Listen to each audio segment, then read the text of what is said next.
want to welcome each of you back to the Dang Right, a Melissa football podcast with Coach Nally. I'm your host, Coach Nally. I want to thank Mr. Kramen and the duo of Max and Shipp for putting on this podcast. Max and Shipp are like the duo of the musical group Outkast. They're so fresh and so clean. Max and Shipp are the greatest. Now on to our guests. Our guest today is somebody that I look up to. He is someone that makes me better every day that I'm around him. He's one of the funniest, most loving, and honorable men I've ever had the honor to be around. Today's guest is a New Jersey legend and one of the most passionate people I've ever been around when it comes to the betterment of kids. Today's guest is the one and only Coach Hemsley. Coach Hemsley, welcome to the show. Well, thank you very much for that lovely introduction. Yeah, I tried, brother. I tried. I don't know about the greatest in New Jersey history. There's a couple of people that might be in front of me, like two. Hey, man, top five, baby. Top five. All right, brother, man. Give us the journey of Nathaniel Hemsley. Oh, all right. The journey of Nathaniel Hemsley, born and raised in the great state of New Jersey. Dang right. Raised by a single mother with two older sisters. Basically, grew up in a town that was probably about 30 minutes from the city of Philadelphia. Dang right. And probably about a solid hour from New York City. So needless to say, when I moved here and everything was 45 minutes away from me, it was quite odd. Yeah. Keep going, I'm sorry. But I guess really just my journey just for me as far as how I am where I am now was just growing up as a kid, loving watching football. And I remember when I was 5 and 6 and my cousins tackling me and me tackling them and stuff, and they're all in their teens and stuff. I think it was probably good training, toughened me up a little bit. But they would always ask me, what do you want to do? What are you going to be? And my answer was pro football player. Dang right. I never said anything else. Dang right. And fortunately enough through the years, I was able to actually attain that goal. Right. That's awesome. Well, we have spent a lot of time, Coach, on the road. We take Suburbans to the game. We take one Suburban, and me and you ride in the Suburban, and Coach Pickup and Coach Russell's rode with us before. But Coach, it's mind-boggling to me. When we go places, you'll say, "Hey, you see that restaurant over there?" You'll say, "Hey, man, go in there and order whatever." I think one time you're like, "Go in there and order, green, whatever it is." It's not on the menu. It's not on the menu, but it's delicious, and that's the key part, Coach. It's multiple places that you said, "Hey, it's not on the menu." Now, Coach, how do you know that stuff, man? How do you know things like that? Well, I think first off, the whole thing about where this place is and talking about actually places in general as I'm driving around, because I don't worry about streets and all that other kind of jazz. When I was growing up, I was very visual with everything. So we'd be riding in the car somewhere, and I go, "Oh, Auntie such and such lives right around here, because there's that red and white house, and then you turn right here, it's a black and yellow house, and then blah, blah, her house is right here." So it was developed at a very young age, being able to locate things just based off landmarks. But then the whole thing with knowing what's in these restaurants, because I've ate at all of them. But my thing, I guess my question is like, how do you know it's not on the menu? Like, you go in and just be like, "Hey, We're one of the few privileged that are able to get this kind of love, man. When you play for the Cowboys, certain people tell you things like the waiter saying, "Hey, we have this salmon dish and this, but we also have salmon Alexander, which is not on the menu." Well, it is amazing. I'm telling you right now, it is amazing. Us driving around and you saying that stuff. I mean, it's mind-boggling to me. All right, Coach, you were an All-American high school player. You played at the most elite level in college, and you played at the highest level a football player could play. What motivated you as a high school player, a college player, and a professional? I would say in high school it was more so an anger management thing, because growing up I didn't have a hard life or anything like that, but it was just difficult at times with, I guess, I don't want to say I ever struggled with not having a father figure out, because my mom filled both those roles. But it was like, the normal high school boy stuff going on, and you get frustrated with stuff, and that was an outlet for me to be able to utilize that too. Right. And I never had a problem with aggression, put it that way. Dang right. So Dang right. coaches knew that, and they were able to cultivate that within me and put me in the right spots to be able to help the team win games. And, and it just took a life of its own, and also I just remember in high school them always saying stuff to me like, here you go playing that Nate defense again, that kind of stuff. But I was making the play, so it wouldn't really it's like, what are you talking about? Yeah. You're supposed to contain the ball, but I made the tackle on the back with 6 yards deep. What are you talking about? Yeah. But, and it's like I had a sixth sense for knowing what was going on. Mm-hmm. And then more so, say I'm supposed to be reading the guard or whoever and all that kind of stuff, my eyes is watching the ball. So the ball got snapped. I seen him hand to the guy. I was already on him before, Dang right. basically having some gifts of athletic ability, but also being able to have a tunnel vision to execute it all, make it all work. Right. And then that being that aggressive in high school and stuff got me to college, got me to Syracuse University, and I walk in the door there. I remember when I first went there, I was supposed to be a safety, and a couple other schools recruited me to play running back, and somebody wanted me to play linebacker, and I'm like, no, I want to be a free safety. That's what I'm going to do. So I go to Syracuse for that. But lo and behold, I got there, I was 188 pounds. By the time Jamie wrote around, I think I was like 207, 208, something like that. Yeah. But still, not very big, still more than fast enough to play safety and everything. And then next thing you know, we had some deficits at linebacker in the nickel packages that we had there. And fortunate to me, another one of my teammates from high school also played there too. So during our 4 years together at Syracuse, they had a package, they called it Del Ringen, which was the name of our high school. Right, yeah. So that meant that me and him went in the game and we played linebacker and so on and so forth. But I will wind back to the beginning of how I even ended up playing linebacker. So they have some deficits up. They needed me to train to play linebacker so that come the fall, I'm able to play in the nickel packages. So they put me in there and, they call the defense. I'm watching. Hole opens up. I fill hole.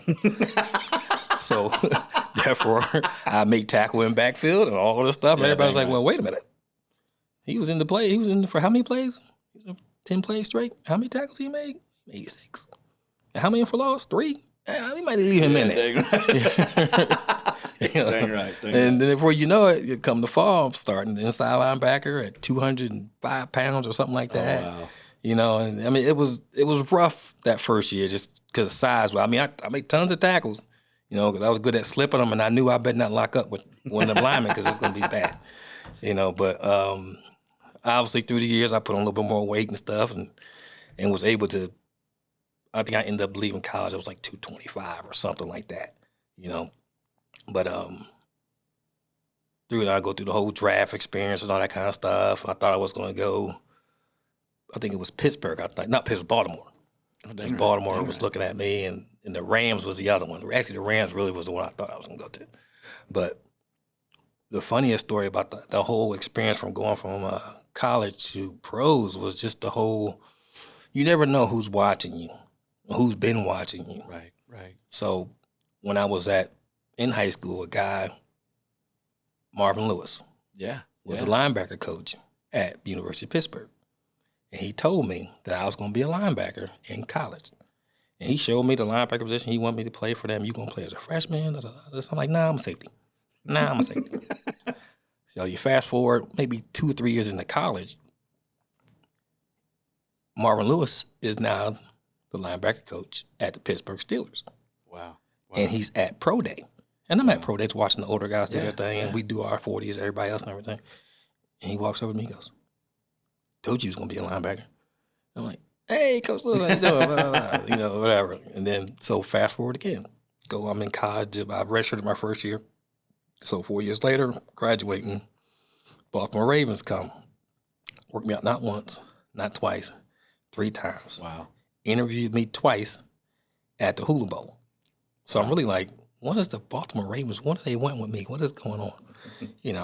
Come to find out, Marvin Lewis is the defensive coordinator. Yeah. And I kind of thought to myself, after I figured it out years later, I went, I screwed that up. because I didn't really want to go to Baltimore. It's right. Baltimore is 35 minutes, maybe 45 minutes from my house. I've been to Baltimore. I don't want to go there, But anyway, finally, say I get done with college. I go and I play. I get picked up by not Tennessee. It was Houston Oilers, believe it or not. Dang right. But it was in that year of transition from from Houston to Tennessee. So go in there, and I go there because they're the ones offering the most free agent money or whatever, so on and so forth. Right. But their defense that they ran was nowhere near what I had done in college. They're running the 46 Buddy Ryan get after you defense. Dang right. And I'm used to sitting back reading and just go and make plays. Yeah. But anyway, so go there. Things are going okay. I figure I'm contributing. I'm probably gonna make the team. But it gets down to like the last cut or like that, and I got cut the last cut. Mm-hmm. And next thing you know, was it 2 days later? You clear waivers or whatever, and Dallas Cowboys call, send me my little first class ticket. Coming there with all my jerseys, South Philadelphia looking swagger on in here to Texas. Dude. Dang right. With Timberland boots on. Yeah, dang the right. whole nine. Dang right. I walk in here, it's culture shock. Total culture shock. It's just like, what is this place? But I'm on edge. I just remember being on edge. Like everywhere I went, like I'm waiting for somebody to say something to me. And I'm like just ready to go. Yeah. But it was nothing like that. It was just constant, how you doing today? Yeah. How you doing today? I'm like, what's this going on with this how you doing today? Some crap. Just nod and keep it moving. Yeah.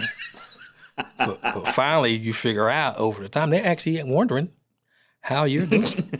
And they expect you to answer.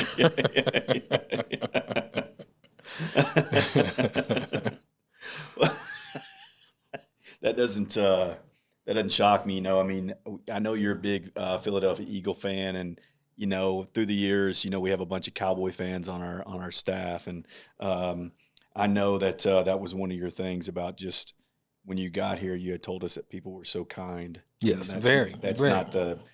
not the Philadelphia way. It's kind of. I want to say it's not the Philadelphia way. It's more like mind your own business kind of way. Now, once you get to know people, they're all in your business. But if you don't know me, you probably be trying to get in my business. Oh man, we'll definitely have to have some conflict resolutions. All right, man. So let's discuss this, man. Let's discuss how rich you are. There's a rumor that you have a robot butler that lives in your house, and you just clap your hands and he transforms out of a lamp and brings you things. Is there truth to this? Well, it's not a he, it's a she. And the name's Amber Hemsley, which is my wife. I've been to your house, and I think the great quote was from Lawrence Williams. Hey, Nally, you ever been to a house where someone speaks and rocks turn on fire? Oh man, I had to give you some bull about that. Man, but you mess around that, but you just wait till you see the new one. I'm not gonna lie, I'm a little like, oh. I can't let them come over because I'm not gonna be able to live that down. Oh man. Let me ask you this, man. I'm 43 years old. I got 3 kids. One's 17, one's 15, one's 10. Now the 17 and the 15-year-old, man, I mean, dude, they don't really tire me out. But man, the 10-year-old wears me down. Okay, just worn out. I'm 43, Coach. You just turned 50 the other day. Yes, sir. How do you handle 2 kids below the age of 8? Well, I'm blessed to have a 22-year-old that just graduated from SMU. Right. Yep. Dang right. Engaged, getting ready to get married. Dang right. She's wearing me out a little bit because this honeymoon is going to be off the charts. Right. But the 22-year-old and the 7-year-old are both first children. Mm-hmm. First child was with the practice wife. Obviously. No longer wear it. But current wife, 7-year-old son, about to be 8. They are very similar in mentalities and how they do things. The 3-year-old, her giver, you know what, is broken. Yeah, dude. Oh, yeah. You tell her something, she'll look at you with like the look in your soul, like just like, how dare you tell me no? Yeah. It has to be I have to like really get up or really raise my voice to get her to do right for the most part. But, kids are blessings. They're a blessing. You love them. But I know already that's the one that like, let's just fast forward on 50 now. So let's say she's 3. So let's say 12 years from now when I'm 62. I'll be waking up at night hearing noises of somebody creeping out a window.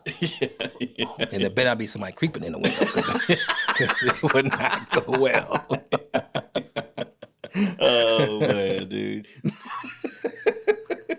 Well, man, I'll be honest with you, man. I look up to a few people, but you're one of those people. You're one of the most genuine and supportive people I've ever been around. I mean, you honestly crave the success of others, man, and it's inspiring. So I'm curious, man, like, who is someone you look up to and someone that motivates you? Well, I would say right at the first person I thought was my mom, but she's no longer with us, but I still look back at some of the things that she's had achieved and done through her life for her 3 children, and the way that she would hold me accountable, my sisters accountable, to make sure that we're doing the things we're supposed to be doing. I'm not saying we're not out here. I made it to the NFL and did all that great stuff, but at the end of the day, what does it really matter in the grand scheme of things? This is something you can brag about for 5 minutes, but at the end of the day, what are you putting out there? Right. And always witness her living her life like that and making sure she always made sure people knew who she was and what she was about. Right. Second person I can think of is my mom's first cousin, but you see, I might introduce him as my father. Yeah. Which is pretty much, he's been in that role for me since, he's always been around hovering, but once he saw that I was gonna go to college and that I was gonna be doing that stuff, he kind of like, all right, this is what you need to be doing and all this kind of stuff. Right. And I even named my son's middle name is his last name. Oh, that's awesome. And he just, and actually, I don't know if you know that, but they come to the games all the time, but they finally moved here. Oh, did they really? Yeah, because they had a place in Connecticut, and they had their place here. They were both lifelong educators, him and his wife. They've been in education forever. He actually was like the head of the special education department in Stamford, Connecticut. Oh, wow. Is what he did. His wife was a speech pathologist. Oh, wow. Golly. In New York City. That's so, awesome. I mean, lifelong. So anytime something comes up with school, it's like, you get your master's. Did you register yet? When are you going to do it? It's constant. But both of them, not also my cousin as well, but her as well, both of them are constantly reminders of where you can go with your life. Right. No matter where you start. Right. No, they're good people, man. I've met them. They're really good people. Got to be a super blessing in your life. Okay, so we give Coach Majors a lot of flack because he played high school ball and he played receiver and he was number 41. And like what receiver plays 41 besides a receiver who they don't have enough kids to play, so they just put a kid out there and say line up on the sideline and try not to get into play. But in college, your number was 41. In high school, it was 4. Yes, sir. College, it was 41. I'm just curious, why 41? Well, I think they gave it to me because I couldn't have 4 at the time, because 4 was, I think it was our punter when I got there. Oh, so man, they gave me punters, 41. And what's funny is when I went to Houston / the Tennessee Oilers at the time, they did the same exact thing. Oh, really? I wore 41 there as well when I got there. So, I mean, I think it just, they would kind of make you feel better about yourself, make you think you're important. And no, not really. I was curious because, Coach, like when I played, it was, like it's a big deal now to get a number. Yes. But, like when I played, Coach, my 7th grade year, I was number 40. And I played quarterback. And people were like, dude, why would you pick 40? And I was like, because that's the jersey they threw to me. Mm-hmm. You know what I'm saying? And then when I got into high school, I wore 12 my freshman and sophomore year because that's the jersey they tossed to me. Mm-hmm. Now, 11, I got to pick. I'm a big Jeff George fan, and I wanted to be 11. But I was just curious, like, because 41, Coach, that's not a number that normal people pick. You know what I mean? I didn't know if it was like a jersey they chunked to you and said, here you go, Coach, or if you, like, had some inspirational thing about, 41 or 41 or whatever the case may be. I remember this, because the same thing you're talking about. Like, redshirt freshman year, I was 41 the whole time. Mm-hmm. But redshirt freshman year comes around, I'm starting, I'm 41, the other linebacker's 31. Oh, okay, that's pretty cool. We're both freshmen, so we stuck with it. Then that guy who looked like a Greek god, believe it or not, I'm talking 6'3", 230-something pounds, but looked like Tarzan. Oh, play like Jane? Play like Jane. Oh, no, man. I mean, if he get his hands on you, it's over. Yeah. But if the ball went, he was over here. He was nowhere near the play. You know, great guy. You know, but I remember it was probably after that year, probably after the sophomore year, really, when this started, people started graduating that were older than us. So all these numbers start opening up. Yeah. So guys start asking about, I'm going to get this number. And at first I was like, I'm going to get 4. I could have got it. Right. But I was like, why? I already made this number famous. Dang right, dude. You know, everybody know who 41 is. Dang right. Everybody know who the greatest person to wear 41 at Syracuse is. Dang right, dude. That's why when it hits 41 days before 2 days count, my picture pops up. Right, dude. Dang right. Yeah. You know, so. Dang right. That's awesome. I was just curious, you know, because I really want to ask Coach Majors' high school football coach, like, why did you give him 41? I'm pretty sure I know, you know, he was the last guy in line. We kind of forgot everybody, and we had 41 left. Hey, now, you're going to be firing shots at Joe, you know? I know, man. He is. Joe's a savage. He is, man. He is. He pulled the greatest prank on anybody, and I'm just going to tell this story real quick. You know, Coach Majors, he made sugar glass, and he put it in Coach Pennington's window of his truck and looked like somebody, and he took a half of a brick and put it in his driver's side seat, and it looked like somebody threw a brick through Coach Pennington's window. It was the greatest thing. It was the greatest prank ever. But yeah, he is a savage. Hilarious. Well, let me ask you this, man. What do you do to relax? What does Coach Hemsley do to relax? Do you got any hobbies? Man, to be honest with you, you probably gonna laugh, but I mean, I cut my grass. I'm not gonna lie. The other day, such an old man comment. I'm sitting in the house the other day. I'm not gonna lie, it's chaotic. So one of the kids came over from Dax's football team. They're running around, screaming, hollering. We're in the new house, and I hear boom, boom, boom, boom, boom, boom. I'm like, God dang it, they about to break something. I said, you know, I looked out the window. I went, I'm gonna go out here and cut this grass. And I was out there for a shoot, man. It was hot Saturday too. Yeah, I probably was out there for I was probably out there 2 hours. But it also gives me a sense that I actually did a workout.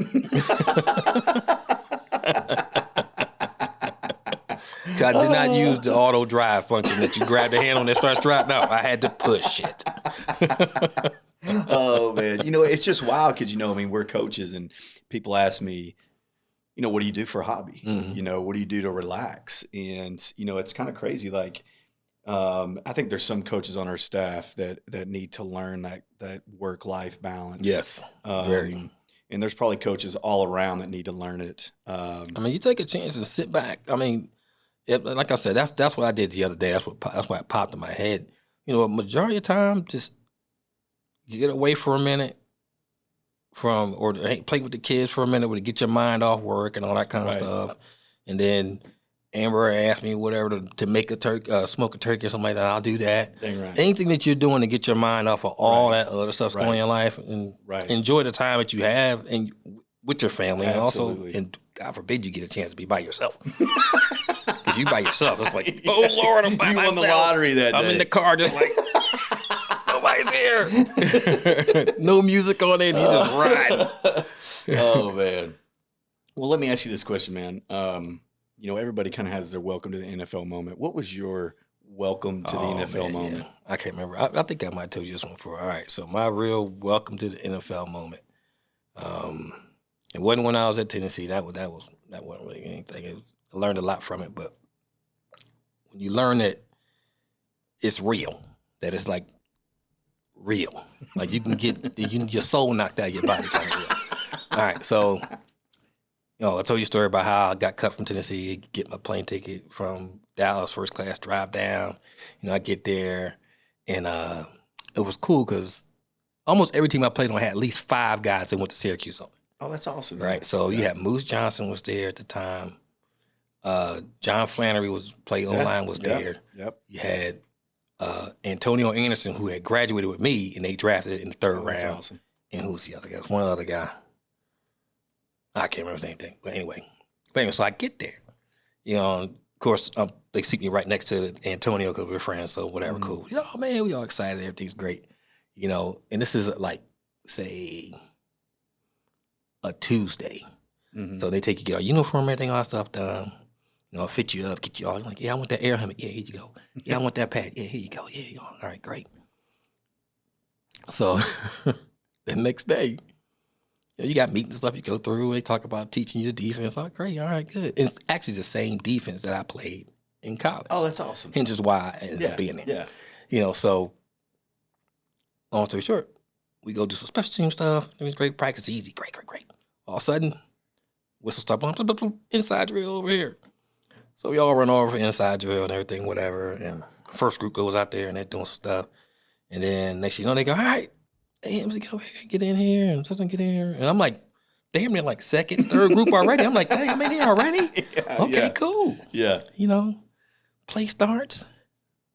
Head turn. Ooh, hole. Let me try getting that hole. Boom. I'm talking, I get hit like, it felt like somebody punched me in the middle of my chest. It was like, but it didn't stop. It was like a punch through you, and it kept pushing me. It hit me, and I probably went back. I'm hands flailing, and I'm losing balance, and I go back probably a good 7 to 10 yards easy. Yeah. I'm like, God. And I kind of look around to see where the hell it came from. But lo and behold, I couldn't see who it was, but I turned, I pan, I looked this way, and the starting linebackers are sitting there. You see, it's Dexter Coakley, Randall Godfrey, and Fred Strickland. Now, Fred Strickland is the old head. He's the vet. And he goes, Nate, don't go by 73. That's Larry Allen. Don't go by him. And I turned and I look, and he's standing there, and he's looking at me with that. He still looked like he had a dip in his mouth doing practice. And he's just smiling with this look on his face. So lo and behold, it turned into a track meet after that point. Because I learned to, whenever we're doing drills with him, it was like, all right, you're looking. All right, we'll play that game. All right, you look. And he peeks up and looks. Oh, yeah. He coming. So that 30, it turns into like a 15. And I'm taking over. Because you're not getting me. Then it got so funny. They would rotate us all in there. I mean, all of us would get it, But we would give him a workout because he would chase us. He would chase us into the secondary, trying to block us. But that right there really welcomes. Welcome to the NFL, man. Take this sprained sternum. Oh man. Well, let me ask you this, man. Who do you believe on the coaching staff could have a chance in an NFL game, and who on the staff has zero chance to even do the laundry? Like a guy on staff, you're like, he's got a shot. He could have a chance. Okay. And then a guy, and coach, it's more about who couldn't. But because I think the person, you know what, I'm gonna let you answer. Go for it. I would say, I'll say Witt. Yeah, Witt. Witt, right, yeah, but he had a cup of coffee in the NFL. Yeah. He was there for a second. He went to training camp. Witt, I think Witt's an easy one. Witt, that's an easy one to pick, yeah. I do believe Witt, yes, 100%. You're accurate. Coach Whitfield, 100%. Who else? You think there's anybody else that make it? That could make it? And I don't think this is what people understand, Coach. I would almost say this. I'm gonna say this. It's not so much of a lot of people. Yeah, you gotta have ability, but it's the mental part of it. Dang right. You gotta understand. You're gonna win some, and you're gonna lose some. Because everybody out here getting paid. So how many times are you gonna allow your mentality about how you approaching things? And I would think everybody we have in there got enough dog in them to try to win enough, right? To maintain, right? But a lot of them ain't got the ability with it.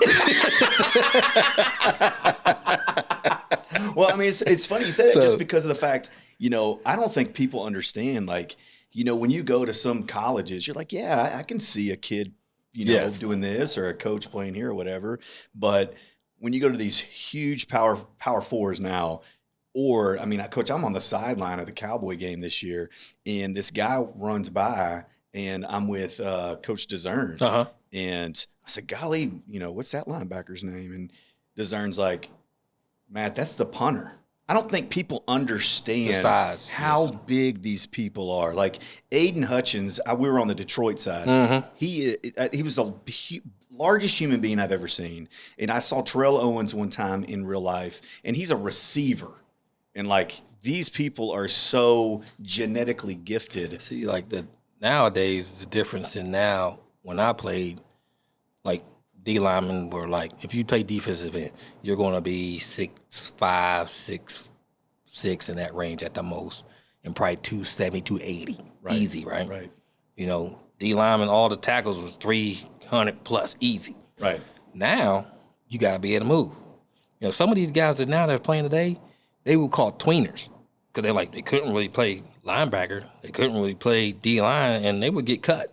Oh wow. Which is crazy, you Yeah. know. Wow. You know, but nowadays, I mean, with the dynamic offenses and stuff that we're facing, and the 4 wide, 3 wides, tight end look like a tight end, but it ain't a tight end, he's a wide receiver, and how you match up with all this stuff. So now you got to start getting guys. He looked like a D line, but he plays safety.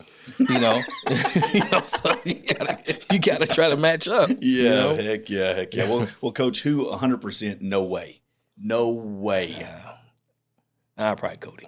Dang right. You have to go with Dixon. Yeah, I mean, Dixon, and he hit me up yesterday, and he's like, I hear you're throwing strays at me on this podcast. And, Cody's got a little of that Dexter quality to him. You just don't know what he's doing in his downtime. But I think Cody or Phelps, I think that's got to be somebody that you would think about. And the thing is like I'm saying all this stuff, and that you still have Coach Chop out there. but yeah, man, I would say that. We only got a few minutes left, so I do want to ask you this. We've had a lot of unbelievable games together. Yes, and sir. I'm going to say this to you. Some of my greatest moments in my coaching career have been watching you coach, watching you and listening to you as we're going through a game. So I really appreciate just that piece of just how passionate you are about Melissa football and just the kiddos here. But all right, Coach, let me ask you this question. Top 5 fictional linebackers from movies. Now, Coach, I threw this in late. Okay. This is a tough one. Top 5 fictional linebackers from movies. Who do you got? Oh man, shoot. Bobby Boucher. It's got to be number one, right? Boucher, Bobby Boucher's got to be number Bobby one. Boucher. I agree. I totally agree. And any given Sunday, It's a good one, man. is it Shark? They call him Shark, Shark. yeah, Shark. Dang, that's a good one. I didn't put him on my list. Then what's another one? That's a good one, man. Shark. I got Alvin Mack. Oh, from the program. yes, Alvin Mack. Yeah, I Yeah, got Alvin Mack, dude. Alvin Mack. He might be 2. I have him at 2. Alvin it's Bobby Boucher, Alvin Mack, and then. But can I throw Terry Tate the offensive linebacker on there? Heck yeah, dude. Because he's on there 100%. Those hits are legit. They are, too. The people had to really get hit to do that. That was CG computer generated? No, they were getting hit. This is what I got, Coach. I got Bobby Boucher. I got Alvin Mack. I got Charles Jefferson from Fast Time at Ridgemont. Oh, yes. I got Becky, the Icebox O'Shea from Little Giants. I just thought that she was, she could hit people, man. It was awesome. And then I got Daniel Bateman from The Replacements. No, Daniel Bateman. That's a good one. But the one you said from Fast Time at Ridgemont. Oh yeah, Fast Time at Ridgemont. Oh, that's my last one. That's 5th. Yeah, dude, Yes. he's a good one. Well, I want to thank Coach Nate Hemsley today for spending some time with us on the podcast. Coach Hemsley, is there anything you would like to add or any final thoughts that you'd like to share with our listeners before we conclude? No, I'd just like to say there's no better place to be in America, guys, than here in Melissa, Texas. Dang right. Place that values people, values other people's opinions, and learns how to cultivate the people that they love and the talent that they have. Dang right, dude. That's deep. Dang right. That's awesome. Well, I want to thank you for listening to the Dang Right podcast with Coach Nally. Thank you to our guest, Coach Hemsley, and thank you again to Mr. Kramen and his students for putting this podcast together. Have a great week, and it's always a great day to be a Cardinal.